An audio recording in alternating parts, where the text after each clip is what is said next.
Maybe it's time we set a little trap for Crystal Cove's knob stealer. Welcome to the Mandalorian Episode 3 review, and what was that?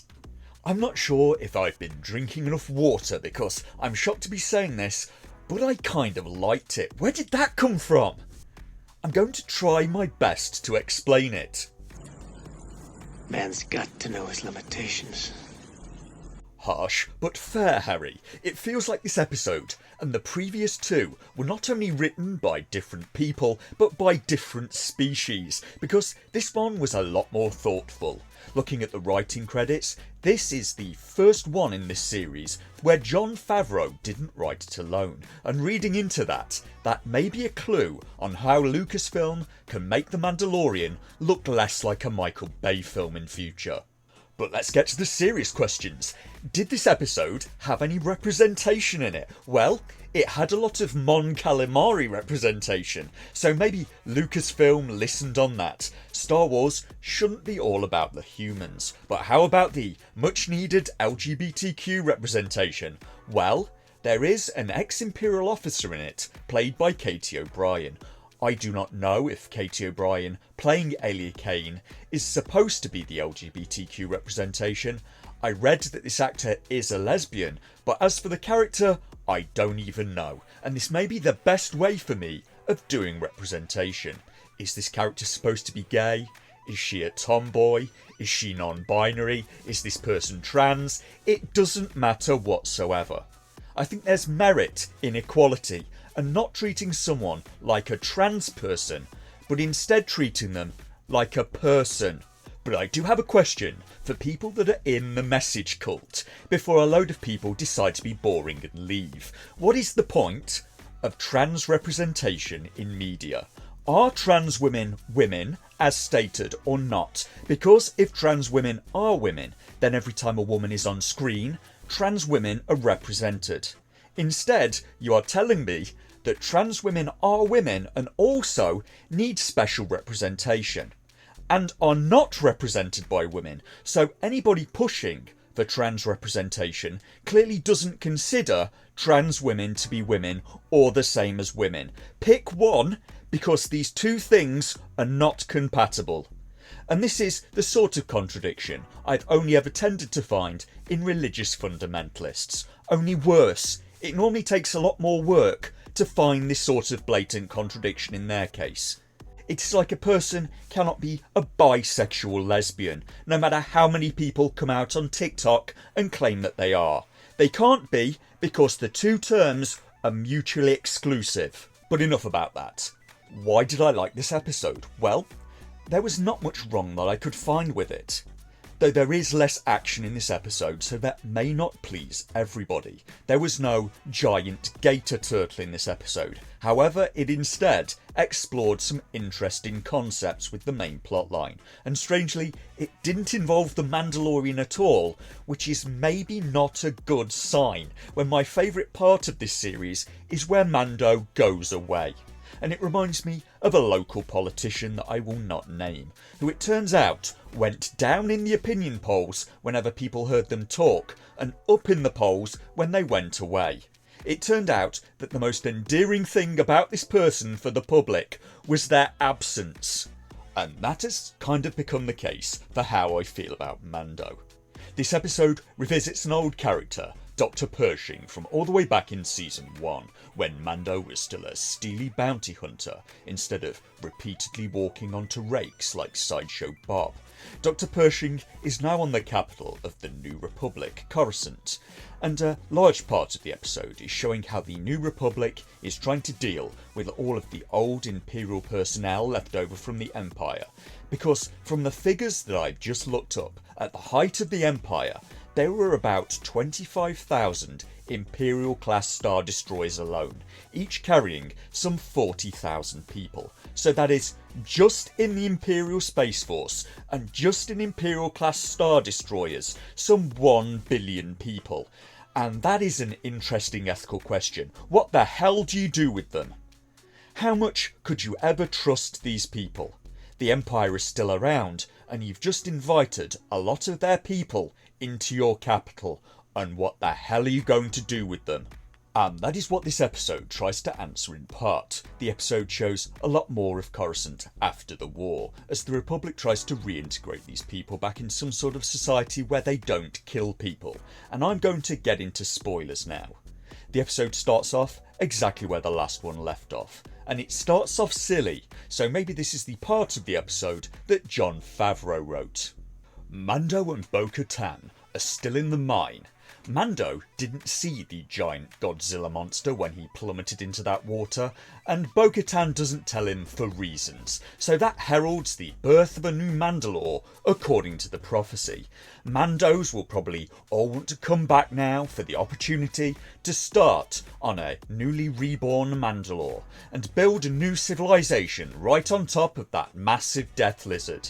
It'll be great. It can come out of the water and squash them while they fire grappling hooks ineffectively into its neck. That appears to be the Mando's favourite sport.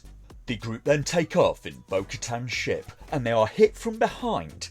TIE fighters appear from nowhere, and the scanners on Bo-Katan's ship must be utterly useless. Grogu seemed to know about the TIE fighters, but the scanners somehow missed 6 TIE fighters in open space, so they have the obligatory tedious space battle, and they're getting shot by the TIEs a lot.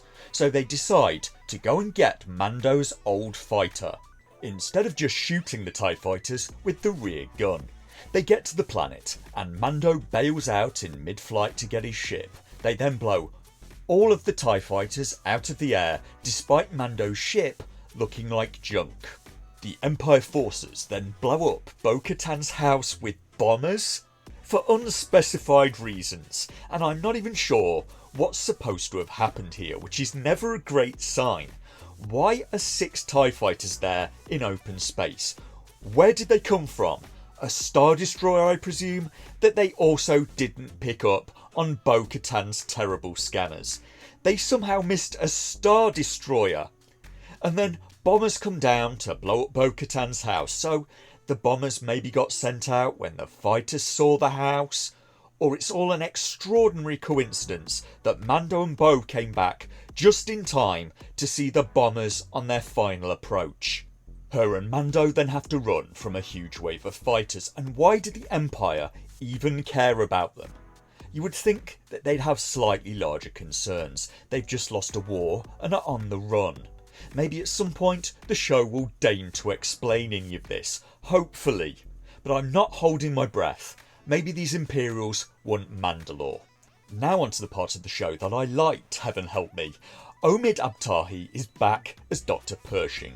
He is an ex-Imperial and has been housed on Coruscant in a housing block for ex-Imperials.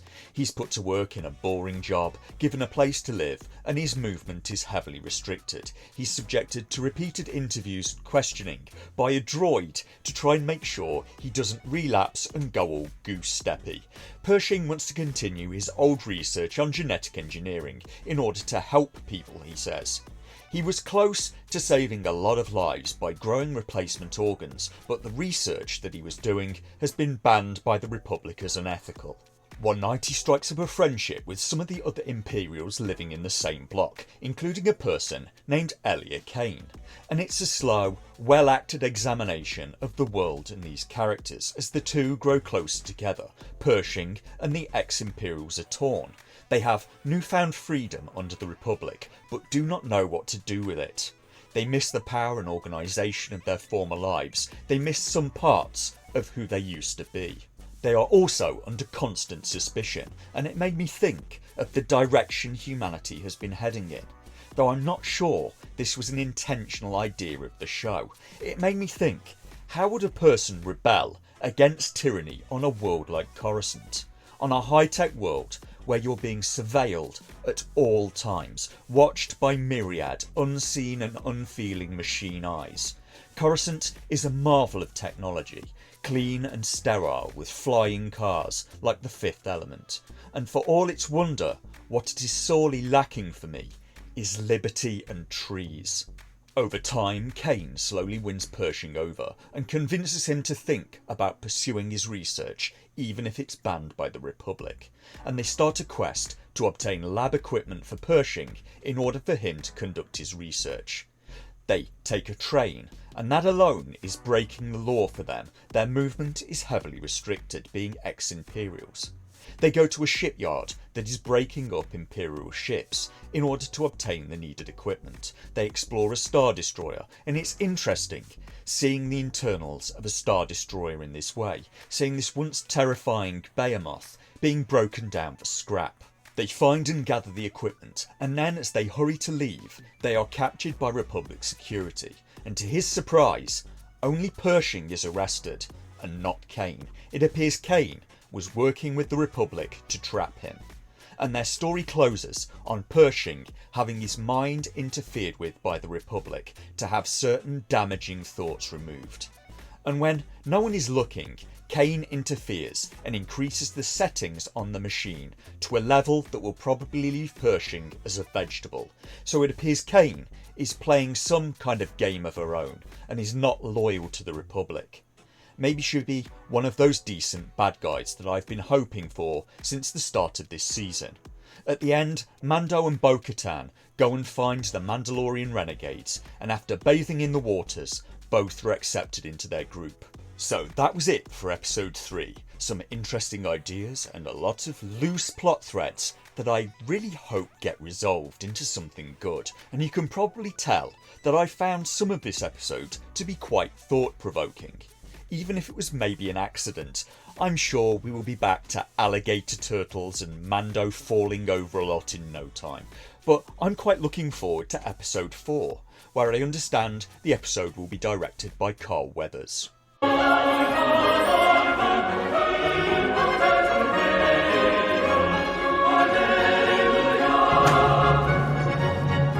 Those look good. A big salty clam would sure go great with this heat.